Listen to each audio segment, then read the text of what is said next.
नमस्कार, मैं हूं आपके साथ प्रिया तिवारी और आप देख रहे हैं प्राइम टीवी। जम्मू कश्मीर के पहलगाम में हुए आतंकी हमले के बाद से भारत सरकार लगातार पाकिस्तान के खिलाफ सख्त कदम उठा रही है, जिसमें सिंधु जल समझौते पर रोक लगाने के साथ ही कई कूटनीतिक फैसले लिए गए हैं।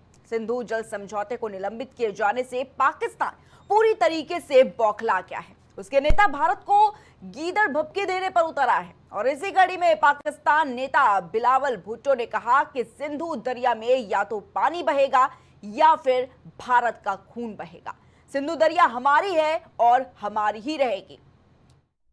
बोलता था, कोई मराठी था, कोई ओडिया था, कोई गुजराती था, कोई यहां बिहार का लाल था।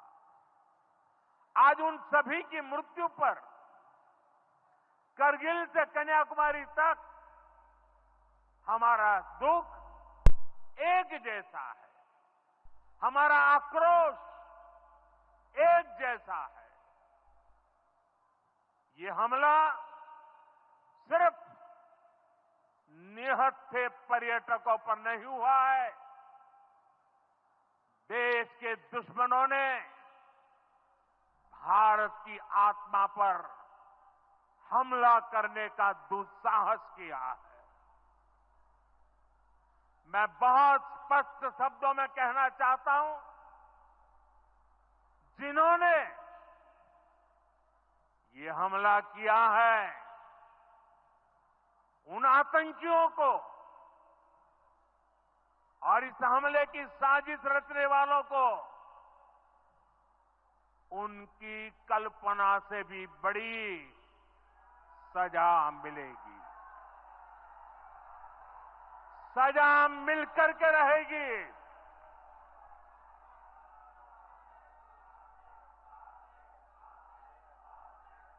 अब आतंकियों की बची खुची जमीन को भी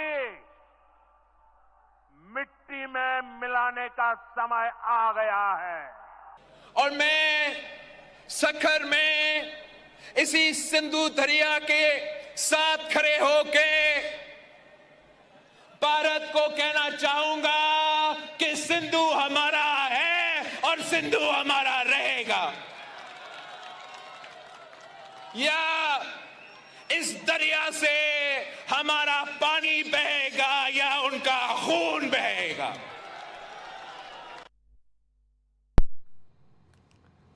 तो पहलगाम में हुए आतंकी हमले के बाद एक तरफ देखा जा रहा है तमाम तरह के सवाल लोग उठाते नजर आ रहे हैं सरकार पर, किस तरीके की लापरवाही, इस तरीके की चूक कैसे हुई। वहीं दूसरी तरफ देखा गया कि प्रधानमंत्री नरेंद्र मोदी ने साफ शब्दों में कहा कि आतंकियों को मिट्टी में मिलाने का काम किया जाएगा और इसी के साथ पाकिस्तान को मिट्टी में मिला दिया जाएगा। लेकिन दूसरी तरफ ये बड़ा बयान पाकिस्तान की तरफ से भी आ गया है। पाकिस्तान के नेता का ये बयान, जहां पर उन्होंने कहा कि भारत में सिंधु दरिया हमारा है और हमारा ही रहेगा, और फिर भारत का खून बहने की बात भी कह डाली है।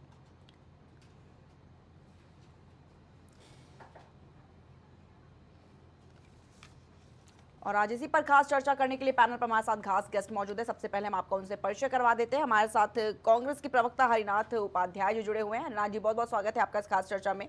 साथ ही डिफेंस एक्सपर्ट हमारे साथ संतपाल राघव जी जुड़े हुए हैं, आपका भी बहुत बहुत स्वागत है। समाजवादी पार्टी के प्रवक्ता मोहम्मद साजिद जी भी हमारे साथ जुड़े हुए इस खास चर्चा में, आपका भी बहुत बहुत स्वागत है। सबसे पहले संतपाल राघव जी, आपके पास जाना चाहूंगी।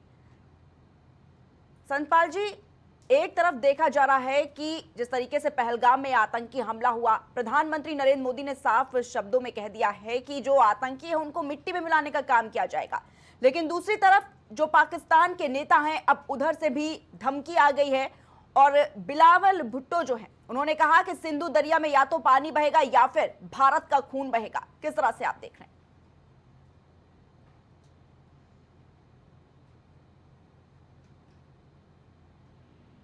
देखिए,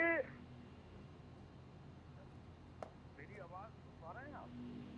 हेलो जी जी, हाँ, मेरी आवाज, am I audible please?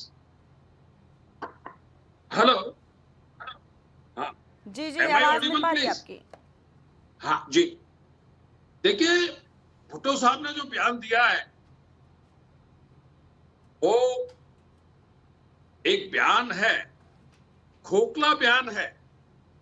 आज भारत एशिया के अंदर एक रीजनल पावर है, विश्व के अंदर एक पावर है। परमाणु शक्ति भी भारत के पास है। भारत के पास 13 लाख आर्मी है और जो आर्सेनल है भारत के पास, जो एयरफोर्स है, नेवी है और आर्मी है, सुपीरियर वेपन है, ट्रेनिंग है और इक्विपमेंट जो है, वॉर इक्विपमेंट वो नंबर 1 है। हमने अभी पीछे गलवान में पूरे विश्व को दिखा दिया कि हमारी आर्म फोर्सेस का क्या मुराद है और क्या हमारा जॉब है। चाइना के साथ हम बिल्कुल खड़े रहे और बहुत बहादुरी से लड़े और उनको नुकसान पहुंचाया। 1 इंच जमीन के लिए हमने आक्रामकता नहीं सही। तो ये एक बयान है, भारत एक बहुत ही समर्पित जवान है और इसके नागरिक भी समर्पित है देश के प्रति। आप देखिए, कश्मीर से कन्याकुमारी तक आक्रोश है, चाहे वो किसी धर्म के हैं या या कोई भी जाति के हैं या कुछ है, भारत एक है। आप पूरा देश देख रहा है और पूरा विश्व देख रहा है। जी ठीक है। कांग्रेस के पास जाना चाहेंगे हरिनाथ उपाध्याय जी हमारे साथ जुड़े हुए हैं। हरिनाथ जी, अब देखा जा रहा है जिस तरीके से पहलगाम में आतंकी हमला हुआ, भारत सरकार ने साफ कह दिया है कि कड़ी से कड़ी सजा मिलेगी पाकिस्तान को। इतनी कड़ी सजा मिलेगी कि जिसके बारे में पाकिस्तान सोचेगा भी नहीं। कांग्रेस पार्टी क्या लगता है कितना साथ देगी, कितना समर्थन मोदी सरकार का कर रही है इस पर?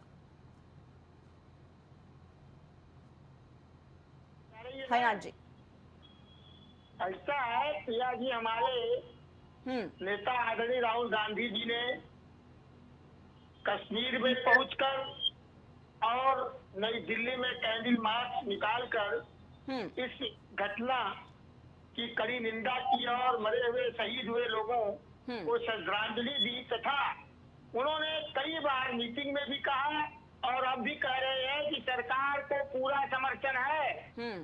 अब आप किस प्रकार की सहयोग की आशा करते हैं? सरकार की हर नीति के साथ हम कांग्रेस पार्टी ही नहीं, पूरी विपक्ष की पार्टियों ने कहा है कि सरकार के हर कदम के साथ है आतंकवाद का समाप्ति होनी चाहिए। देखिए, जहाँ तक आप कह रहे हैं बिलावल भुट्टो की बात, तो बिलावल भुट्टो की तरह खोखलेबाजी वाली बात करने वाले हमारे देश में भी हैं। बिलावल भुट्टो हो, हमारे यहाँ निशिकांत दुबे हो, जो कहते हैं हम कलमा पढ़ना सीख लेंगे। बताइए, आप कहते हैं कि मोदी जी की सरकार में हिंदू बहुत सुरक्षित है और वो कलमा पढ़ना सीख रहे हैं। हमारी सरकार की कमजोरी को वो खुद दिखा रहे हैं, तो पाकिस्तान का मन तो बढ़ेगा ही। जहाँ तक आप सिंधु समझौते की बात कह रही है, पिछले कई बार ऐसी बात कही गई थी, लेकिन यह भी सोचना पड़ेगा उसके लिए हम कितने तैयार हैं, कितने हमने डैम बनवाया है, बांध बनवाया है, कैसे रोकेंगे, कब तक रोकेंगे। और हमने तो ये बात कही, हमसे 1000 गुना बढ़कर पाकिस्तान ने बात कर दी।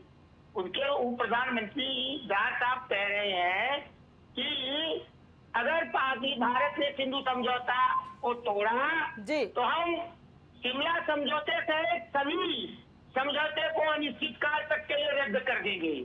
तो ये कहने कहानी की बात है।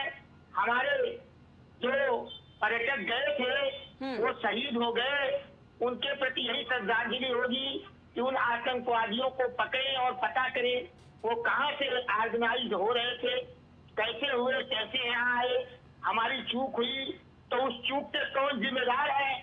उस चूक के जिम्मेदार अगर कोई गृह मंत्रालय क्या है, रक्षा मंत्रालय क्या है, ये लोग इस्तीफा दें और जनता को बताएं कि उनसे कैसे चूक हो गई। जबकि आपने कहा था हम 370 खत्म करने के बाद वहाँ आतंकवाद खत्म हो जाएगा।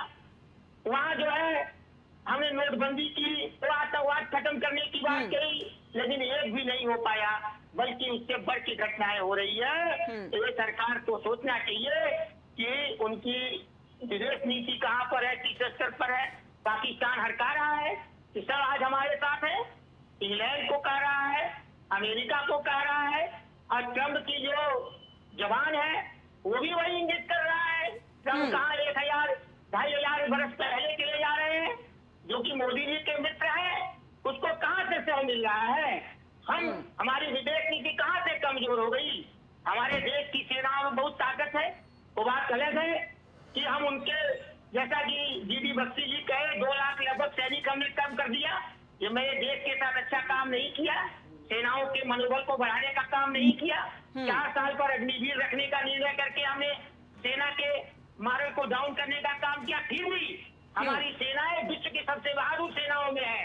उनके रहते हमारे देश पर कोई जो है आंच नहीं आने वाला है। बस इंदिरा गांधी जैसे मजबूत दृढ़ इच्छा शक्ति का नेतृत्व होना चाहिए। पाकिस्तान के जो बिलावल भुट्टो है वो अपने नाना को भूल जा रहे हैं, किस तरह से नाल रगड़ रहे थे, किस तरह से उनके 93,000 सैनिकों ने हमारे सेना अध्यक्ष के सामने घुटने टेके थे। वो खोखली बाती है, वैसे ही खोखला बात जैसे हमारे यहाँ भारतीय जनता पार्टी के कुछ नेता कह रहे हैं, वैसे वो भी बक रहे हैं। सरकार तो रह गई, सरकार को अपना काम करना चाहिए, जो भी निर्णय करे सही और जल्दी से निर्णय करे। जैसे उनके पाक अधिकृत कश्मीर आज में जो कैंप चल रहे हैं उसको हम नस्तानाबूद करें, ऐसा न हो उनको इतना समय मिल जाए तो वहां से उठा के चले जाए। हम जो है फिर हम किस पर कार्रवाई करेंगे। हमारे देश के लोगों में बहुत गुस्सा है, हम लोग किसी भी कीमत पर हर कुर्बानी देने के लिए तैयार है। पाकिस्तान अगर कहता है परमाणु बम तो हम परमाणु बम की क्षमता रखते हैं, हम सब लेंगे, अपनी जान की कुर्बानी दे देंगे।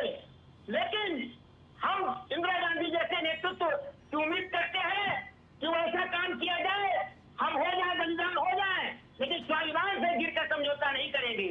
और अपने देश में जो अपने लोगों में एकता बनाए रखने की जरूरत है।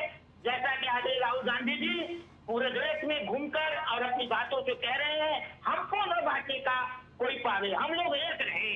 ठीक है ना जी। आतंकवादियों का उद्देश्य था जो भारतीयों में बंटवारा करने का, जो कि वहाँ के सेना अध्यक्ष कह रहे हैं 2 नेशन थियरी सिद्धांत का, उसके मंसूबों को हम न पूरा होने दे। लेकिन कुछ आज भी हमारे देश के भारतीय जनता पार्टी के नेता, उनके ट्रोल आर्मी उनके मंसूबे पर काम कर रहे हैं, जो कि गलत है। ठीक है ना जी। बीजेपी के नेता आशीष तिवारी जी हमारे साथ स्टूडियो से जुड़ गए हैं। आशीष जी बहुत बहुत स्वागत है इस खास चर्चा में। आशीष जी क्या लगता है भारत सरकार कितनी बड़ी तैयारी में है, क्योंकि एक तरफ प्रधानमंत्री नरेंद्र मोदी ने करारा जवाब दे दिया पाकिस्तान को, कहा कि जो आतंकी हैं मिट्टी में मिला देंगे, लेकिन अभी दूसरी तरफ देखा जा रहा है कि पाकिस्तान के जो नेता हैं वो ये बात कह रहे हैं कि सिंधु दरिया हमारा है और हमारा ही रहेगा और भारत का खून बहेगा। देखिए प्रिया जी, सरकार ने जो भी निर्णय लेने थे वो ले चुके हैं। उनमें से कुछ एग्जीक्यूट कर दिए गए हैं और कुछ के एग्जीक्यूशन का टाइम आ रहा है जी। माननीय प्रधानमंत्री जी ने अपनी विदेश का जो दौरा था वो आधा छोड़कर आए, और जब देश में इतनी बड़ी घटना हुई और निश्चित तौर पर जब एयरपोर्ट पर ही थे वहाँ पर ही उन्होंने मीटिंग करी। उसके बाद में फिर CCS की भी मीटिंग हुई और उसमें जो निर्णय लिए गए उसमें 5 बड़े निर्णय जो लिए गए। आज उसमें एक निर्णय सिंधु समझौता जो है हमारा उसको भी ख़त्म करना था। इसके अलावा बॉर्डर बंद करना और जो भी यहाँ के पाकिस्तान के लोग हैं उनको बाहर करना, ये ऐसे करके 5 हमारे निर्णय लिए गए। ये तो डिप्लोमेट निर्णय थे, ये तुरंत के तुरंत ले लिए गए। लेकिन आज जो पूरा देश चाहता है वो निर्णय माननीय प्रधानमंत्री जी ने अपनी बिहार की रैली के दौरान कहा कि पाकिस्तान को मट्टी में मिलाने का काम किया जाएगा और वो काम मिलिट्री के माध्यम से होगा, हमारी जो सेनाएं हैं उनके माध्यम से होगा। और हमको हमारी सेनाओं पर बड़ा भरोसा है। पूरे हर एक हिंदुस्तानी को, जो हिंदुस्तान का रहने वाला, इस माटी से वो प्यार करता है, मोहब्बत करता है, वो हर व्यक्ति देश की सेना पर बहुत भरोसा रखता है। हाँ, लेकिन कुछ लोग ऐसे हैं जो देश के शौर्य पर भी प्रश्न करने से पीछे नहीं हटते हैं। और पिछली बार देखने को मिला कि जब हमारी सेना ने पाकिस्तान में घुसकर सर्जिकल स्ट्राइक करा, एयर स्ट्राइक करा था, उसका भी सबूत कुछ लोगों ने मांग लिया था बेशर्मी के साथ में। और आज टीवी पर बैठकर जिस प्रकार से बात बोल रहे हैं कांग्रेस के प्रवक्ता, तो मैं चाहूंगा कि इस बार कम से कम जो भी हो, कोई भी स्ट्राइक हो या जो भी काम यहां पर किया जाएगा, उसका सबूत कृपया करके सेना से ना मांगे, क्योंकि आपका ये सबूत मांगना सेना के शौर्य पर प्रश्न चिन्ह उठाना है और हमारे भारतीय सेना की गौरव गाथा पर एक बहुत बड़ा कलंक साबित होता है। दूसरी बात, यहां सिर्फ बोलने के लिए मत बोलो, नहीं हम आपके साथ हैं, ये साथ हैं, वो साथ हैं। आप अपने पार्टी के नेताओं को भी समझाइए। रॉबर्ट वाड्रा का क्या बयान आया है, उस पर भी थोड़ा सा यहां चर्चा हो जाना चाहिए कि ये जो हमला हुआ ये किस कारण से हुआ है। रॉबर्ट वाड्रा किस तरीके की बात कर रहे हैं, देश विरोधी बात कर रहे हैं, और यहां कांग्रेस के प्रवक्ता बता रहे हैं हम बिल्कुल देश के साथ में।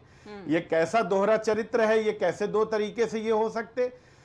उसी जगह पर समाजवादी पार्टी के नेता राम गोपाल यादव जी, उनका आप बयान देख लीजिए, वो किस तरीके के बयान दे रहे हैं। और इस पहलगाम की घटना में कानपुर का एक बच्चा शुभम द्विवेदी नहीं रहा, शहीद हो गया। उसके लिए माननीय अखिलेश यादव जी ने क्या कहा कि हम तो उनको जानते नहीं, हम इसलिए उनके घर नहीं जाएंगे। किस तरीके के बयान ये दिए जा रहे हैं, आप कैसे देश के साथ में हैं, ये भी तो आप यहां पर बताइए। खाली मुंह से आप साथ में हैं या आप अंदर से अंदरूनी तौर से भी भारत के साथ में, और भारत के साथ ये जो घटना घटी है उसमें बिना किसी जाति देखे, धर्म देखे आपको कम से कम सहयोग करना चाहिए, आपको उनके घर जाना चाहिए। नहीं घर जा रहे थे तो इस तरीके के बयानबाजी से बचना चाहिए। ठीक है, समाजवादी पार्टी से मोहम्मद साजिद जी हमारे साथ जुड़े हुए हैं, और आशीष जी आपके सवाल का जवाब भी उन्हीं से ले लेते हैं। मोहम्मद साजिद जी, क्या अखिलेश यादव समर्थन नहीं कर पा रहे हैं मोदी सरकार का? देखिए, ये पहली घटना है देश की जिसमें पूरा देश सरकार के साथ खड़ा है। देश दुखी है, लेकिन भारतीय जनता पार्टी को ये खुद उनके जो मंत्री हो माना है कि कहीं ना कहीं है जिसकी वजह से इतनी बड़ी घटना हुई।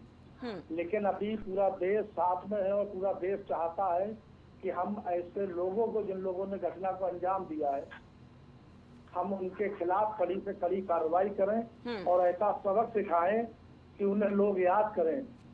लेकिन देखिए, इतनी बड़ी घटना होने से पहले भारतीय जनता पार्टी की सरकार है, तो उनको ये देखना चाहिए वहाँ सुरक्षा व्यवस्था क्या होनी चाहिए, इंटेलिजेंस की क्या स्थिति है, क्यों रिपोर्ट नहीं दे पाई इतने बड़े हमले से पहले। कहीं ना कहीं जो काम है बेसिक सरकार का, सरकार उस काम को करने के बजाय देश में ही नफरत फैलाने में लगी हुई है, जिसकी वजह से ऐसी घटना देश में हो रही है। और आप शुरू से देखेंगे, चाहे कंधार हो, चाहे कारगिल हो, या इससे पहले जो पठानकोट हो, और उसके बाद भी हमें पहले ही दिन से सरकार को कड़ा रुख अपनाना चाहिए। लेकिन 25 अक्टूबर 2015 को देश के माननीय प्रधानमंत्री पाकिस्तान की शादी में मेहमान नवाजी करने पहुंच जाते हैं। उनके क्या रिश्ते हैं दुनिया को मालूम है, बताइए। उनसे कड़ा रुख पहले ही दिन से होना चाहिए। और हमें ये वक्त है कि हमें पाकिस्तान के दो टुकड़े और दो टुकड़े पहले ही 1971 में हो चुके हैं, और एक तीसरा और हमको करा देना चाहिए। और जो भी जिम्मेदार है उसके खिलाफ ऐसी कार्रवाई करनी चाहिए। ठीक है, ऐसा सबक सिखाना चाहिए जिससे कि आगे कोई हिम्मत ना जुटा सके भारत की तरफ, भारत की तरफ। और ये बहुत दुखद घटना है और पहली बार है जिसमें इतनी बड़ी लापरवाही, इतनी बड़ी कमी होने के बाद भी किसी ने अभी तक ये नहीं कहा है विपक्ष में कि देश के प्रधानमंत्री को या गृह मंत्री जी को इस्तीफा दे देना चाहिए। क्योंकि कहीं ना कहीं उन्हीं की सबसे बड़ी चूक है कि जो इतनी बड़ी घटना हो गई, वहाँ इतने पर्यटक स्थल था, वहाँ पे ना कोई सुरक्षा के इंतजाम थे और ना ही इंटेलिजेंस को खबर हुई कि इतनी बड़ी घटना हो रही है और कौन पीछे है, क्या है। कभी वहाँ का कोई एक मंत्री कहता है, जैसे हमारे यहाँ बहुत से बड़बोले लोग हैं, ऐसे ही वहाँ पर भी बड़बोले लोग हैं, वो कहता है हम ऐसा कर देंगे। और वहाँ का प्रधानमंत्री का भी कुछ देर पहले बयान आया कि हम हर चीज की जांच कराने के लिए तैयार हैं, हमारी इस मामले में हमारी कोई भूमिका नहीं है, हम जांच के लिए तैयार हैं और किसी तरीके की जांच हो हम पूरा सहयोग करेंगे। तो ये भी अभी घटना को देखने की जरूरत है कि ये घटना हकीकत में कराई किसने है और हम लोगों को जांच करके, और जिसने भी कराई है अगर पाकिस्तान भी है तो पाकिस्तान को सबक सिखाने की जरूरत है। पूरा देश भारतीय जनता पार्टी और सरकार के साथ है, सबक सिखाया जाए जिससे कि आने वाली पीढ़ियां याद रखें। लेकिन भारतीय जनता पार्टी और उसके संगठन लगातार जिन्होंने घटना की है ऐसे लोगों का विरोध करने के बजाय देश में ही नफरत फैलाने का काम कर रहे हैं, जिससे देश में ही बवाल होते रहे। क्योंकि ये भी घटना किसी ने इसलिए कराई है और जिससे कि यहाँ पर और नफरत बढ़े, क्योंकि हम लगातार जो 2014 से देश में नफरत का बाजार गर्म कराया जा रहा है और उसी को किसी ने हवा दी है कि देखिए आपके हम ऐसे जो है वो आप अपना धर्म बताइए, आप जाति बताइए, क्योंकि कहीं ना कहीं जो आज पीडीए कौन कर रहा है साजिद जी? धर्म और जाति की राजनीति कौन आज कर रहा है? आज पीडीए के नाम पर समाज को कौन बांट रहा है? आप बताइए ना। आज धर्म और जाति के नाम पर समाज को बांटने का काम कौन कर रहा है? कौन पीडीए के नाम पर यहाँ पर जहर घोल रहा है जातियों के नाम पर? आप बताइए। कोई नहीं बोल रहा था। नहीं, उत्तर दीजिए आप। समझाने की जरूरत है। उत्तर दीजिए। तो कोई नहीं बोल रहा था, इनकी बारी आए तब ये बोले। आप उत्तर दीजिए। बारी आप बोलने के लिए यहाँ बोलने के लिए नहीं आए हैं। ठीक है, आदत छोड़ देनी चाहिए। आज आप बताइए अखिलेश यादव के बयान पर आपका क्या उत्तर है? चाहे डिबेट हो या और कोई मुद्दा हो, ये डिबेट राम गोपाल यादव जी के बयान पर आपका क्या कहना है? क्या कहेंगे आप? अच्छी चीज नहीं है। अरे देश मोहब्बत से चलेगा, परिवार जैसे नहीं तो ये जो पीडीए का आप जहर घोलना चाहते हैं जातियों के नाम पर, इससे देश नहीं चलेगा। जब हम लोग साथ आएंगे उसके बाद ही हम दुश्मन से लड़ सकते हैं। नहीं, ऐसे नहीं साथ चलेगा ना। आपको ये हटाना पड़ेगा, ये कहना, आपको ये मना करना पड़ेगा कि हम सिर्फ पीडीए नहीं, हम पूरे सब समाज को साथ लेकर चलेंगे। जो है वो सब समाज की बात करिए आप। ठीक है मोहम्मद साजिद जी, ठीक है आशीष जी। संतपाल राघव जी, आखिर इतनी बड़ी चूक कैसे हो गई, इसका जवाब आपसे लेना चाहूंगी, क्योंकि ये भी देखा जाता है अमरनाथ यात्रा कुछ ही समय में शुरू होने जा रही है और ऐसे में सुरक्षा के कोई इंतजाम नहीं, पहलगाम से ही होकर ये यात्रा गुजरती है और हर बार देखा जाता है कि आतंकी अमरनाथ यात्रा को टारगेट करते हैं। इतनी बड़ी संख्या में सैलानी पहलगाम में पहुंचते हैं लेकिन वहां पर सुरक्षा के कोई भी इंतजाम नहीं है। इतनी बड़ी चूक। जी देखिए, जो सुरक्षा है वो स्टेट पुलिस का एक कार्य है और वो अपना इंटेलिजेंस बेस पे वो थ्रेट परसेप्शन देखते हैं। उसके बाद पैरामिलिट्री फोर्स है, जब उनके काबू से चीजें निकल जाती है, कंट्रोल से निकल जाती है, तो paramilitary force CRP, BSF, ITBP, SSP इत्यादि को डिप्लॉयड किया जाता है। उनसे जब कंट्रोल नहीं होता है तो आर्म फोर्सेस को जो है उनको किया जाता है, वहां डिप्लॉयड किया जाता है। इस पर्टिकुलर विशेष जो था जी, ये स्टेट पुलिस का काम था। वहां पे इतनी गैदरिंग थी तो वहां पे उनका होना चाहिए था।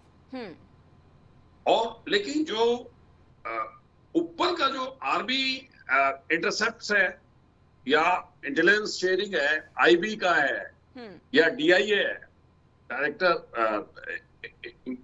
डिफेंस इंटेलिजेंस एजेंसी जो है जी, हमारे पास में वहां कोई इनपुट नहीं था। और इसका एक चीज और देखिएगा जी, जब जनरल असीम मुनीर ने जो भाषण दिया है उसको जो धर्म का उन्होंने जो कहा कि हिंदू और मुस्लिम के अंदर जो डिवाइड किया, नंबर 1, फिर ये कहा कि हमारा सोच, हमारे रीति रिवाज और ये सब हिंदुओं से अलग है और अल्लाह ताला का एक जो ये हमें स्टेट बना है, 2 स्टेट बनाए हैं जी, एक मक्का के अंदर है और एक ये हमारा पाकिस्तान का अंदर है। हाँ। जनरल साहब ने एक मुल्ला और मौलवी जो थोड़े कम पढ़े लिखे होते हैं उस तरीके से ये किया पूरे विश्व के अंदर। एक जनरल का ये काम नहीं है। जनरल का काम है नैतिक मूल्यों और स्ट्रेटेजी प्लानिंग करना है। ये नहीं है कि एक धर्म के बारे में ये बात करें। मैं आपके चैनल के माध्यम से बता रहा हूं पूरे विश्व को जी, हमारी आर्म फोर्सेस के अंदर जो अफसर मुस्लिम कंपनी को कमांड करते हैं या वो करते हैं, वो किसी भी धर्म के होते हैं। क्रिश्चियन का होता है, ही में भी है ज्यू, ही में भी है हिंदू, ही में भी है सिख। वो रोजे रखते हैं। उसके अलावा उनके जो जितना भी नमाज अदा करते हैं मस्जिद में, जब उनका फंक्शन होता है नमाज के दिन। दूसरा मैं बात बताऊं आपको कि हमारा जो सोच है वो एक धर्म जाति पे नहीं है, सब इंसानियत की सोच है। आपको मैं धर्म की बात बताऊं जी। जब राणा सांगा के बैटल ऑफ कनवा के अंदर हसन मेवाती जो मुस्लिम था, बाबर ने उनसे मदद मांगी थी, उन्होंने कहा था मेरी एक पद्धति है पूजा की, वही तो बदली है, बाकी मैं इस जमीन से पूरा पानी पीता हूं, हवा लेता हूं, वनस्पति करता हूं और मैं इसमें रहता हूं। तो एक हिंदू मुस्लिम का कोई डिवाइड नहीं है। आज मेरा मन करता है कि मैं इसको करता हूं।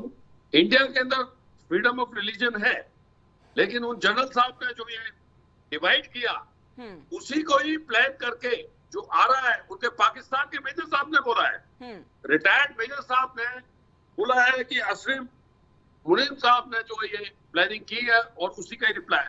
मैं पहली बार देख रहा हूं, मेरी सर्विस 15 इयर्स जेएंड के अंदर है, वो भी इंसर्जेंसी में जी। बहुत लोग जो ऑपरेशन में उनको तड़पाया गया, उनकी स्किन निकाली, यानी कि तमचा निकाल दी, पर मिलिटेंट ने कभी ये नहीं पूछा कि आप किस धर्म के। ये पहला इतिहास के अंदर ये पहला केस है जो इस तरीके से जो पूछ रहे हैं कि आपका धर्म क्या है, फिर उसके बाद शूट कर। बिल्कुल। ये एक जनरल साहब ने जो किया है ये बहुत ही गलत किया है और इसका अंजाम भुगता जाएगा। जी जी जी, ठीक है। आशीष जी, अगर देखा जाए मोदी सरकार ने ये विश्वास दिलाया देश की जनता को कि अब देश जो है वो सुरक्षित हाथों में है, नोटबंदी के बाद आतंक खत्म हो जाएगा, 370 हटने के बाद आतंक खत्म हो जाएगा, लेकिन उसके बाद इस तरीके की तस्वीरें आ रही हैं, इस तरीके का हमला हो रहा है, आखिर अब कौन जिम्मेदार है इसका? नहीं, देखिए, बिल्कुल 100% जब से मोदी सरकार आई है जी। आपने देखा होगा कि 2014 के पहले ये कश्मीर और घाटी का क्या हाल था, किस प्रकार से जो हमारे सुरक्षा बल थे उनको वहाँ के जो स्थानीय लोग होते थे और लोग होते थे वो पत्थरबाजी भी कर देते थे उनके ऊपर, उनको मारने पीटने का भी काम करते थे। किस प्रकार से 2014 के पहले जो हमारे वहाँ पर जवान होते थे उनके शीश काट कर आतंकवादी ले जाते थे और फुटबॉल की तरह खेलते थे। लेकिन 2014 के आने के बाद में आपने देखा कि कश्मीर में किस तरीके से जो अंतर आया है, वहां पर आतंकवादियों की जो घटनाएं हैं वो एकदम ना के बराबर हो गई। एक दो घटनाएं छुटपुट, ये मैं नहीं कहूंगा कि नहीं, बिल्कुल खत्म हो गई, लेकिन उनमें भारी गिरावट आई। तो निश्चित तौर पर जो भी काम करा जा रहा है, और मैं तो ये कह रहा हूं अगर जम्मू कश्मीर में कहीं भारतीय जनता पार्टी की सरकार होती, अगर हम वहां जीत गए होते तो निश्चित तौर पर हमारे डबल इंजन की जो सरकार है वो वहां पर ज़्यादा बेहतर काम कर सकती थी। जैसा कि अभी संतपाल जी ने बताया कि जो स्टेट गवर्नमेंट होती है उसकी वहां पर जो लॉ एंड ऑर्डर है वो स्टेट गवर्नमेंट का पार्ट होता है। वहां पर हमारे जो केंद्र की सरकार है वो इनपुट देती है कि इस तरीके से ये है, जो इंटेलिजेंस है हमारी वो इनपुट देती। जो पहला कार्रवाई करने का काम होता है ये स्टेट गवर्नमेंट का होता है। वहाँ पर भी जो उनकी खुफिया होती है, उनकी जो पुलिस बल होती है, उनकी जो संस्थाएं और सेनाएं होती हैं, तो उनका काम होता है। उसके बावजूद इसमें पेंच बहुत हैं। देखो, पहली बात तो एक तो ये बात तय है कि ये पाकिस्तान के द्वारा प्रायोजित हमला था, चूँकि जिस प्रकार से पाकिस्तान के जो आर्मी चीफ हैं असीम मुनीर, उनका जो अभी हमारे रक्षा विशेषज्ञ ने भी उस बात की यहाँ पर चर्चा करी कि जो उन्होंने वहाँ पर एक इवेंट करा और उस इवेंट के अंदर में उन्होंने बताया कि हिंदुओं से हम कैसे अलग हैं, हिंदू अलग हैं, उनकी परंपराएं अलग हैं, उनकी मान्यताएं अलग हैं, इस तरीके से। और जो घटना हुई, घटना देने के लिए जो आतंकवादी आए उन्होंने सेम पैटर्न पे वही पूछा कि आप हिंदू हो या मुसलमान हो। तो निश्चित तौर पर यह कनेक्शन तो साफ साफ वहां नजर आ रहा है, लेकिन चूक तो कहीं ना कहीं तो हुई है। इस बात को तो बिल्कुल मानना चाहिए और माना जाना चाहिए, इससे कोई नहीं पीछे हट रहा है। चूक हुई है, स्टेट की चूक हो, बॉर्डर्स की चूक हो, जो भी चूक हो, चूक तो हुई है वहां पर, इसको हम सब मानते हैं। हाँ। लेकिन उसके बावजूद भी मैं इतना जरूर कहना चाहूंगा कि इस चूक की जो भरपाई है वो पाकिस्तान 7 पुश्ते तक अपनी याद रखेंगी उसकी, कि जो इसके ऊपर हम इसका रिटेलिएट करने जा रहे हैं, हम जो इसका बदला लेने जा रहे हैं, उसको पूरा विश्व देखेगा और पूरा विश्व का सहयोग और समर्थन भी। ये हमारी कूटनीतिक जीत भी है कि आज हमारे साथ विश्व के लगभग सभी देश उन्होंने हमको कहा है कि हम आपके साथ में हैं, आपको जो करना है आप करिए, और हम बिल्कुल हम उनका भी धन्यवाद करते हैं। हमारे भारत देश की जो राजनीतिक पार्टियां हैं उन्होंने भी खुले मंच से ये कहा है हम आपके साथ हैं, हम उनका भी शुक्रिया अदा करते हैं। और निश्चित तौर पर ये जो 27 मौतें हुई हैं इनका बदला लिया जाएगा, बराबर हिसाब किया जाएगा। ठीक है आशीष जी। हरिनाथ जी, जहां पर देखा जा रहा है पहलगाम में जो आतंकी हमला हुआ उसके बाद देश एकजुट है, लेकिन क्या जो विपक्षी पार्टियां हैं वो अभी भी राजनीति करने में जुटी हुई हैं? क्योंकि तमाम तरह के आरोप अब लगाए जा रहे हैं, चाहे वो कांग्रेस पार्टी हो चाहे वो अन्य दल हो। हरिनाथ जी। प्रिया जी, अब आपको कैसी एकजुटता दिखाई देगी? सभी नेता जो कह रहे हैं कि सरकार कार्रवाई करे, हम सरकार के हर कदम के साथ हैं, ये तो आपस का विश्लेषण हो रहा है। जैसा कि आशीष जी कह रहे हैं, पहली बात कि गलत बोल रहे हैं कि जम्मू कश्मीर में पुलिस वहां की सरकार के पास है। सभी सरकार, सभी पुलिस से लेकर सब कुछ उपराज्यपाल वहां पर नियंत्रित करते हैं, जो कि केंद्र सरकार के राष्ट्रपति के अंतर्गत, राष्ट्रपति महोदया के अंतर्गत है जी। आज ये कह रहे हमारी सरकार होती, महबूबा मुफ्ती के साथ मिलकर 2.5 साल तक सरकार चलाए थे, आतंकवाद तो नहीं खत्म कर पाए। एक विश्लेषण के अनुसार 2014 से 25 तक वहां पर 2,500 आतंकवादी घटनाएं हुई, 700 से अधिक लगभग सेनाओं को शहीद होना पड़ा, 500 से अधिक जो है नागरिक मारे गए, और ये कह रहे हैं कि हमने नियंत्रित कर लिया है। ये और इतिहास में पहली बार पर्यटकों पर वहां पर इतनी दरिंदगी से जो है आतंकवादियों ने अपने घटनाओं का अंजाम दिया। और जो भारतीय जनता पार्टी एजेंडा यहाँ चला रही है 10 साल से, उस एजेंडे के अनुरूप ही वो वहां पर जानबूझकर, धर्म पूछकर गोली मारे।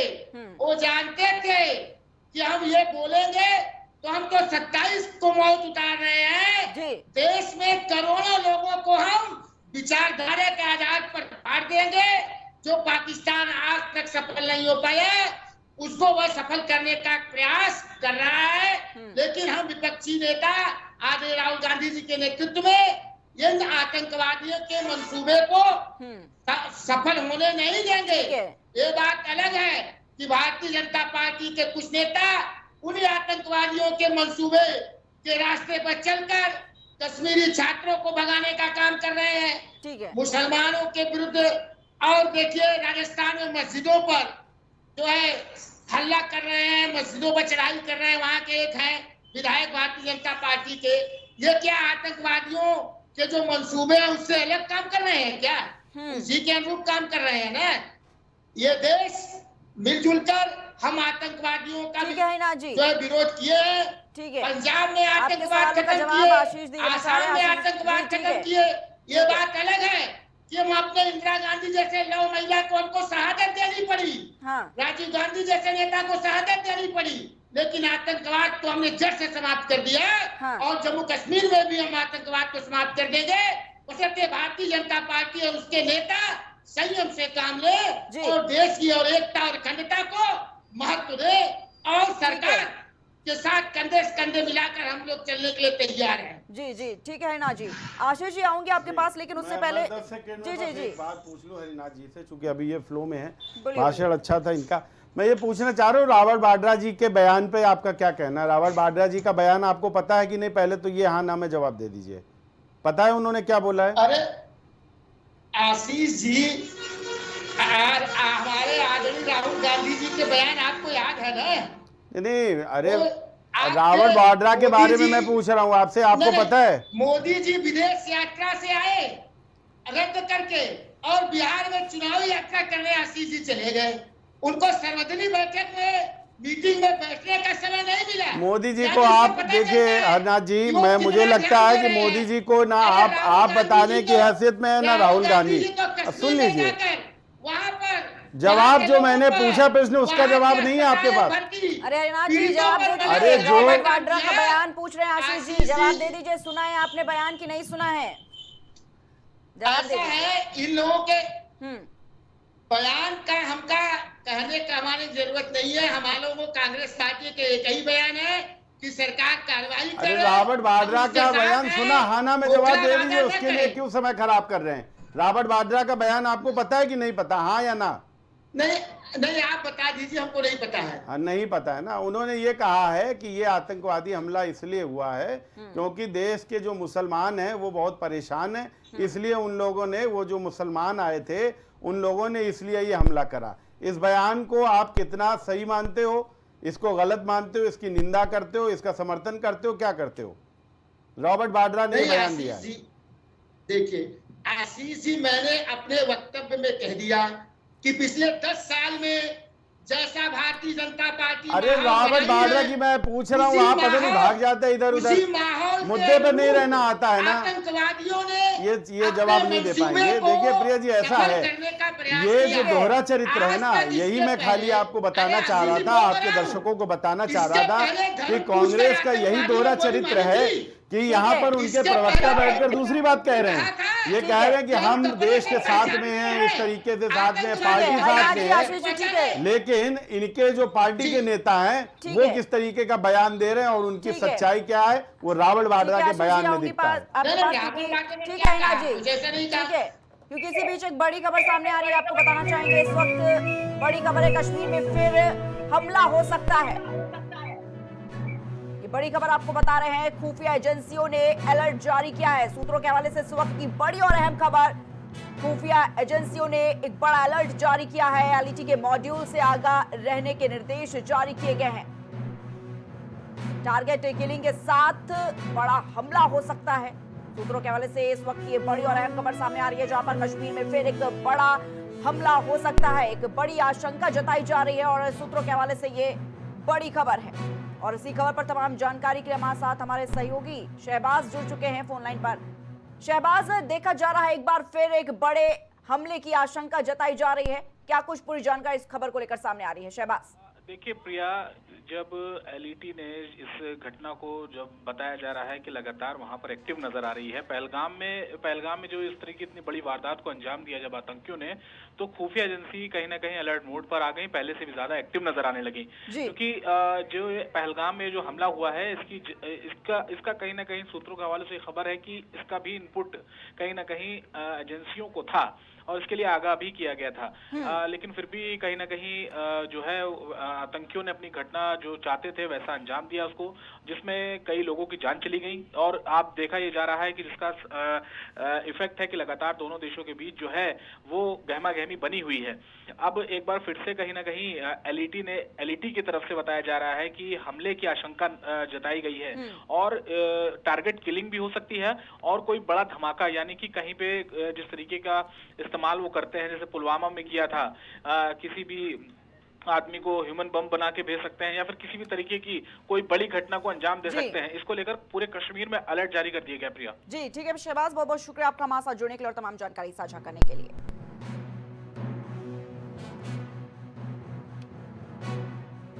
चर्चा में वापस आते हैं, संतपाल राघव जी के पास जाना चाहेंगे। संतपाल राघव जी, बड़ी खबर आपने भी सुनी, ये एक बार फिर ये बड़ी आशंका जताई जा रही है, बड़ा आतंकी हमला फिर से हो सकता है।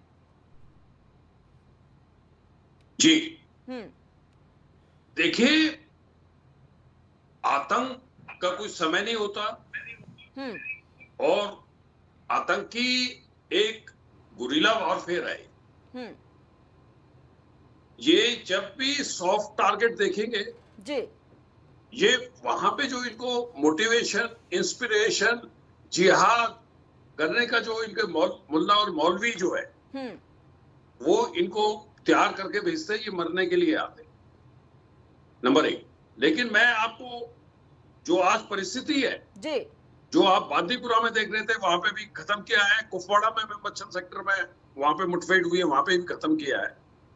हमारी आर्म फोर्सेस बहुत ही मुस्तैद हैं जी, और सर्च ऑपरेशन चल रहा है, कॉम्बिंग ऑपरेशन चल रहा है पूरा वैली में।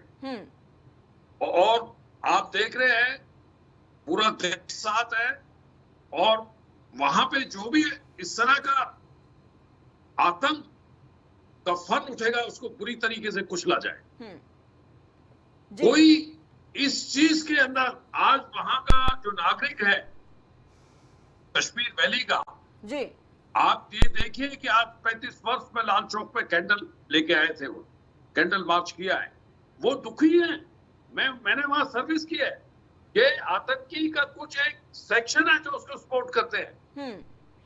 प्रत्येक नागरिक कश्मीरी नहीं करता इसका सपोर्ट।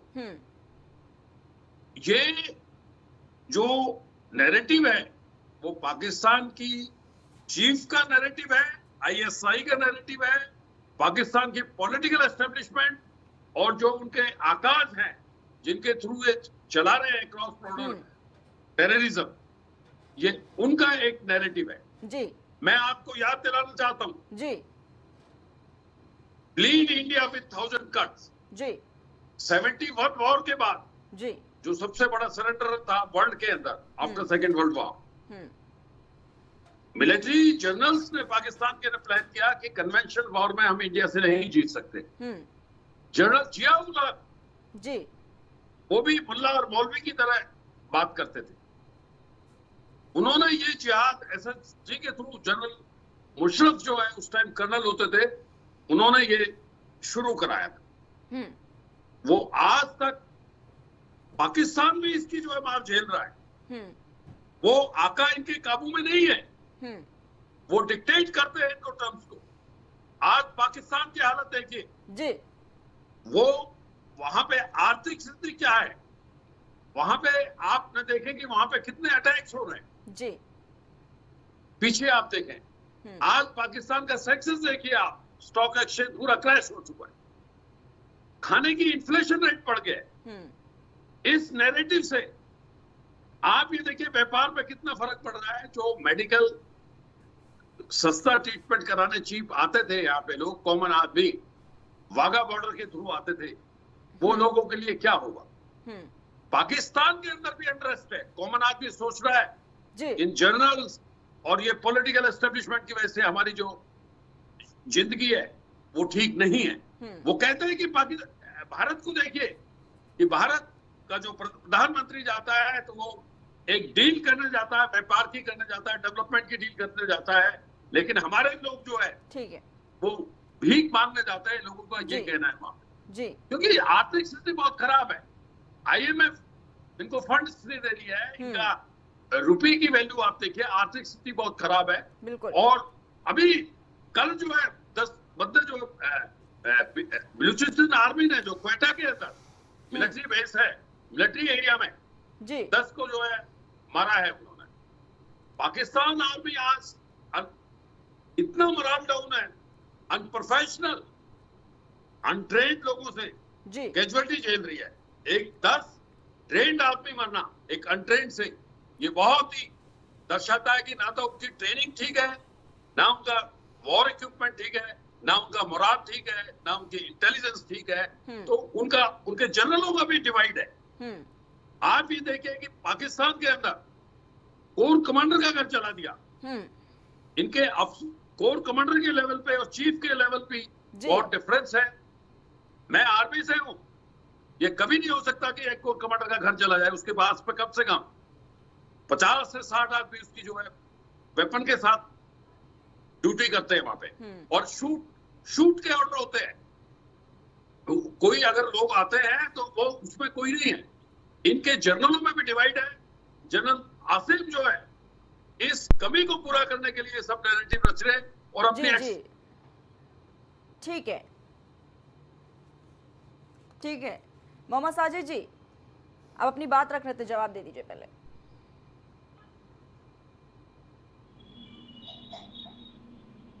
जी मोहम्मद साजिद जी, आवाज मिल पा रही है आपको मेरी?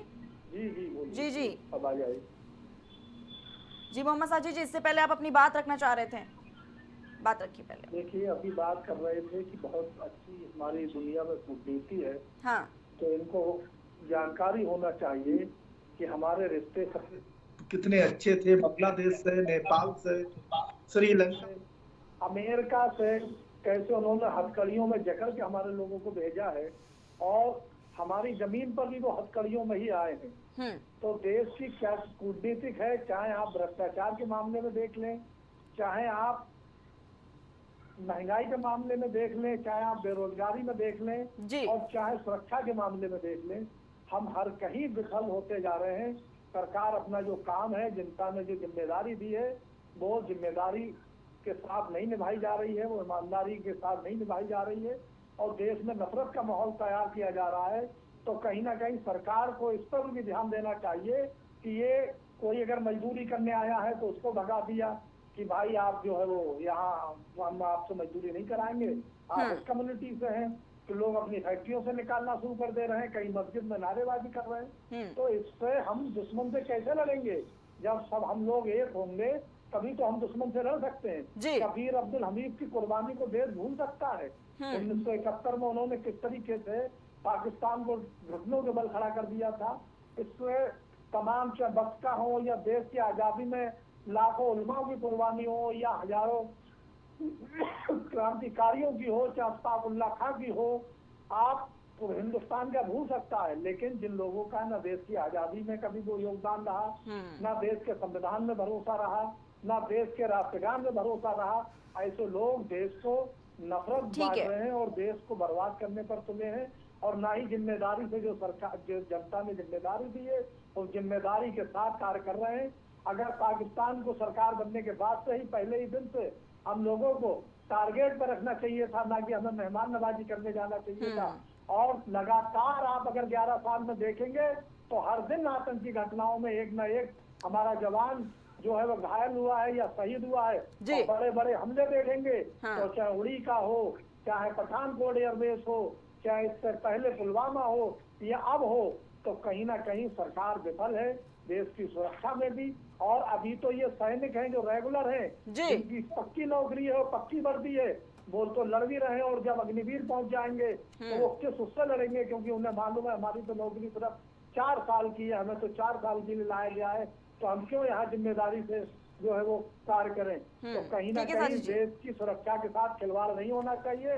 सरकार को जिम्मेदारी समझनी चाहिए, अग्निवीर व्यवस्था को खत्म करना चाहिए और युवाओं को पक्की नौकरी और पक्की वर्दी देना चाहिए और सैनिक बनाना चाहिए, जिससे कि वो भी सरहद पर देश की सुरक्षा कर सके।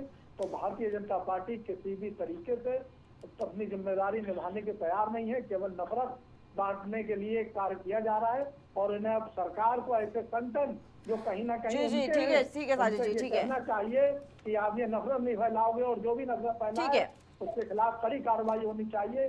धर्म के आधार पे ना किसी पर हमला होना चाहिए, ना किसी को नौकरी से निकाला जाना चाहिए। और ये बात कर रहे थे डबल इंजन की सरकारें, जहाँ जहाँ भारतीय जनता पार्टी की डबल इंजन की सरकार है, वहाँ सबसे ज्यादा बवाल मचे हुए हैं, महंगाई है, वहाँ पे करप्शन है, वहाँ पे नफरत जा रही है।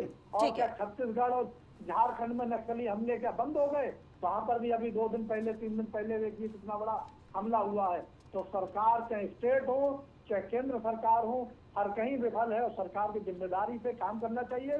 और देश की जनता और पूरा विपक्ष सरकार के साथ है और ये सबक सिखाने का ठीक है जो इसलिए घटना को अंजाम दिया है उसके खिलाफ कड़ी कार्रवाई हो। और विपक्ष और समाजवादी पार्टी पूरी तरीके से सरकार के साथ है। कहीं ना कहीं सरकार का फेलुअर है, लेकिन फिर उसके बाद भी हमें देश की सुरक्षा से और देश की जनता हम सरकार के साथ खड़े हैं।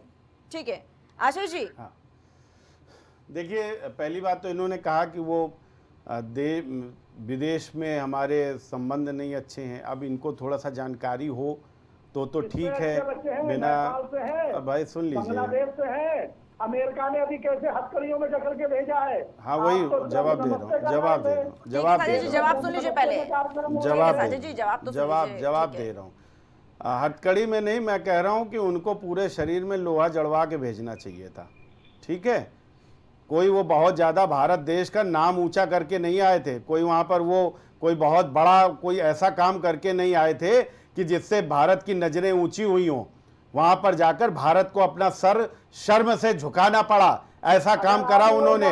अरे भाई सुन लीजिए साजिद जी, प्रिया जी, ऐसा नहीं होता है। जवाब तो सुनिए पहले, बीच में इंटरप्ट करेंगे तो समझ में कैसे आएगा? ऐसे नहीं होता है, ठीक है ना साजिद जी? पहले जवाब सुनिए फिर जवाब दीजिएगा।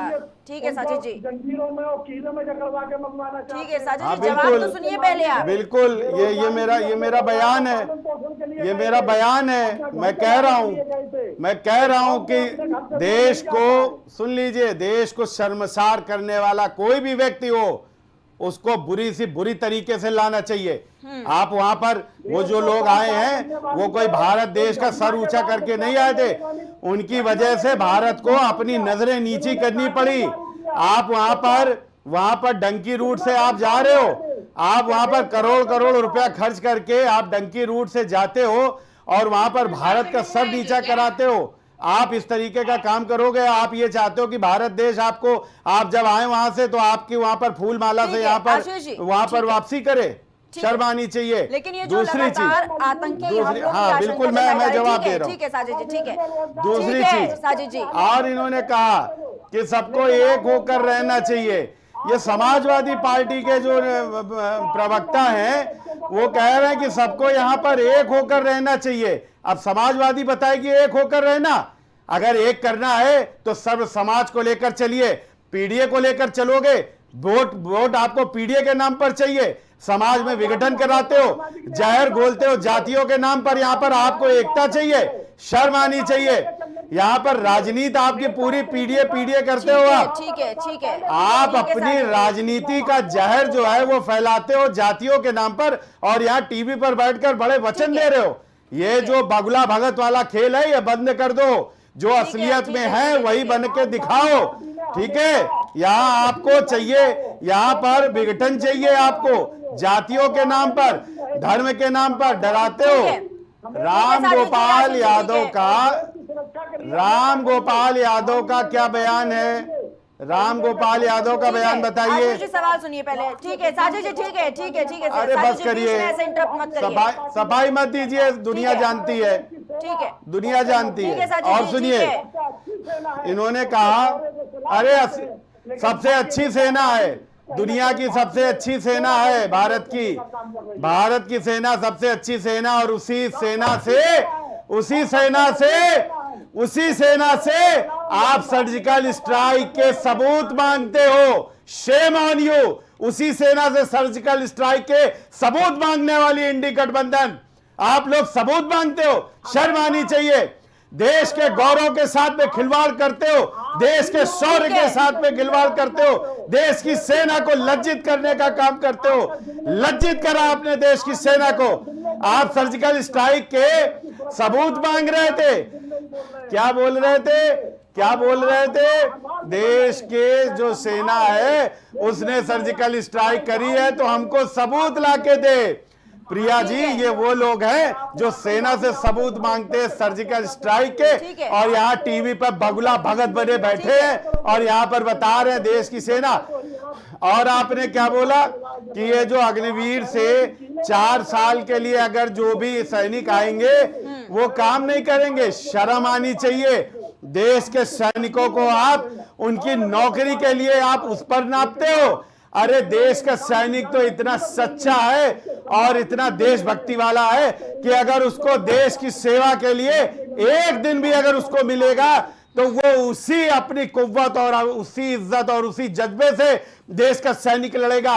4 साल छोड़िए, एक दिन भी अगर इस देश के सैनिक को भारत देश की सेवा करने का मौका मिलेगा तो वो उसी इज्जत से लड़ेगा। आप कह रहे हो कि वो इसीलिए नहीं लड़ेगा, शर्म आनी चाहिए। आप देश के सैनिकों के ऊपर प्रश्न उठाते हो।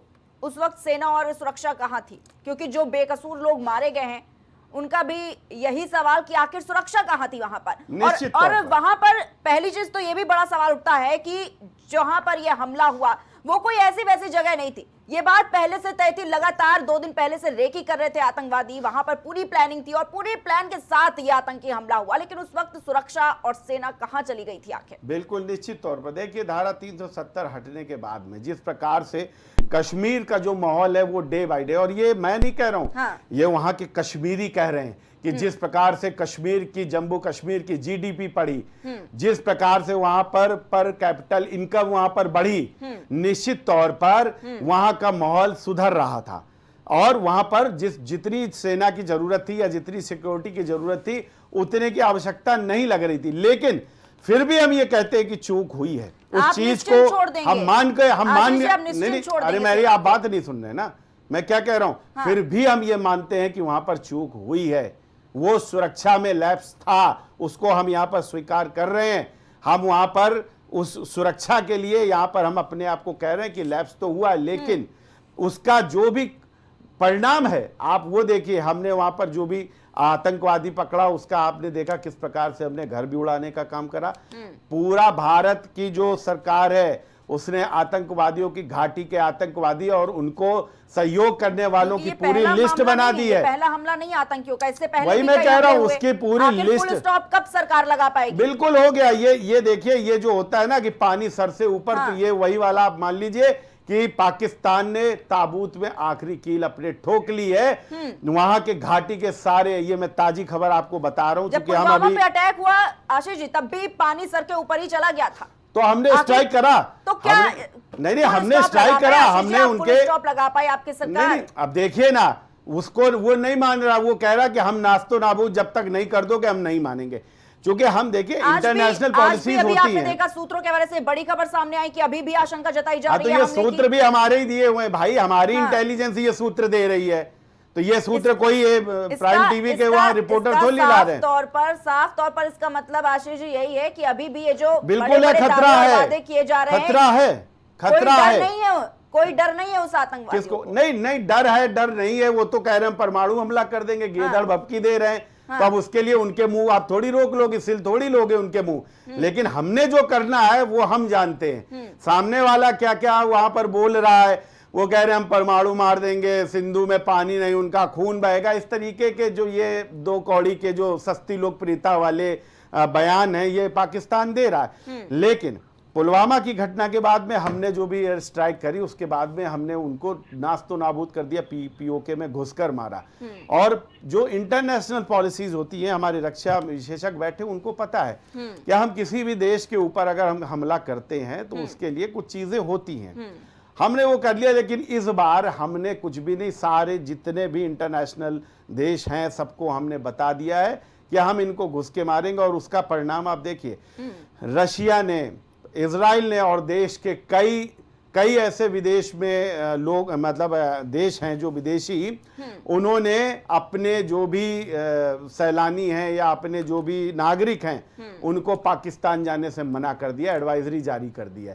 इसका मतलब आप ये समझ लीजिए कि कहीं ना कहीं कुछ तो ऐसा है कि उन देशों को ये चीज का बता भी दिया गया और उनको इस चीज का भान भी है कि निश्चित तौर पर पाकिस्तान में कुछ बड़ा होने जा रहा है, इसलिए वो अपने लोगों को अभी से उन्होंने मना करना शुरू कर दिया है। तो निश्चित तौर पर जो भी होना जा रहा है वो कुछ बड़ा है। आप भरोसा रखिए, विश्वास रखिए, देर नहीं होगी, बहुत जल्दी ही कुछ ना कुछ दिखेगा। चूंकि ये गुप्त बातें होती हैं, ये बोली नहीं जा सकती हैं, वरना हमारे कांग्रेस के लोग हैं ये बता देंगे जाकर।